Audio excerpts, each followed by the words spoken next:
नमस्कार दोस्तों आज की इस क्लास में हम सीखेंगे घनमूल ज्ञात करने की ट्रिक। घनमूल ज्ञात करने के लिए हम एक ऐसी ट्रिक आपको बताएंगे ताकि आप कितनी ही बड़ी से बड़ी संख्या का घनमूल बहुत ही आसानी से निकाल सकते हैं, सिर्फ 2 स्टेप में।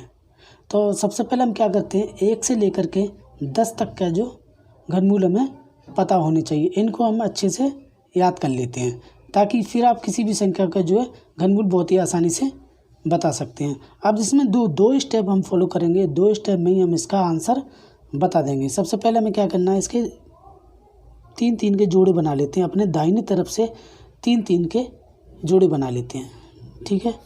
इस तरह से 3-3 के जोड़े बना लिए, ये पहला स्टेप हो गया।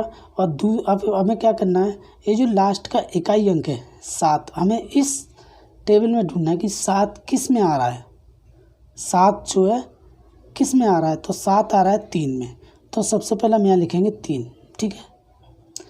एक हो गया 3। अब दूसरा है 12 हम देखेंगे 12 जो है 12 या 12 से कम, 12 या 12 से कम किस टेबल में आ रहा है। तो देखिए 12 3 की मारा 27 और 2 की मारा 8। हमने कहा है कि 12 या तो पूरा 12 हो या 12 से कम हो, तो 27 तो ज़्यादा है, 8 हो गया, तो यहाँ लिख देंगे 2। ये हो गया हमारा आंसर, सिर्फ 2 स्टेप में। इसमें भी वही करना है। 8 है तो 8 हम देखेंगे किस में आ रहा है, 8 आ रहा है 2 में, ठीक है, 2 में आ रहा है। अब रह गया 1, या तो 1 आ रहा हो उसमें या 1 से कम हो।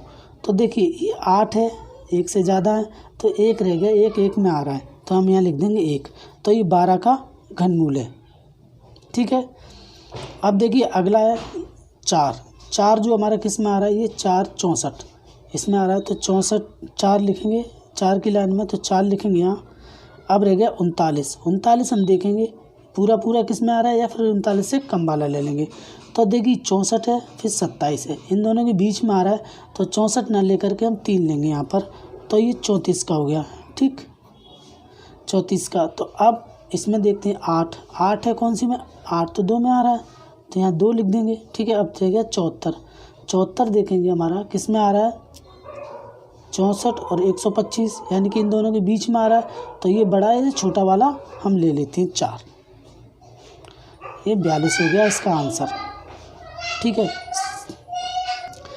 है। इस तरह से हम 2 स्टेप में ही किसी भी संख्या का घनमूल ज्ञात कर सकते हैं। सिर्फ आपको 1 से लेकर के 10 तक के जो घनमूल पता होने चाहिए, ठीक है। उम्मीद करता हूँ आपको हमारा प्रयास पसंद आया होगा। मिलते हैं दोस्तों अगले वीडियो में।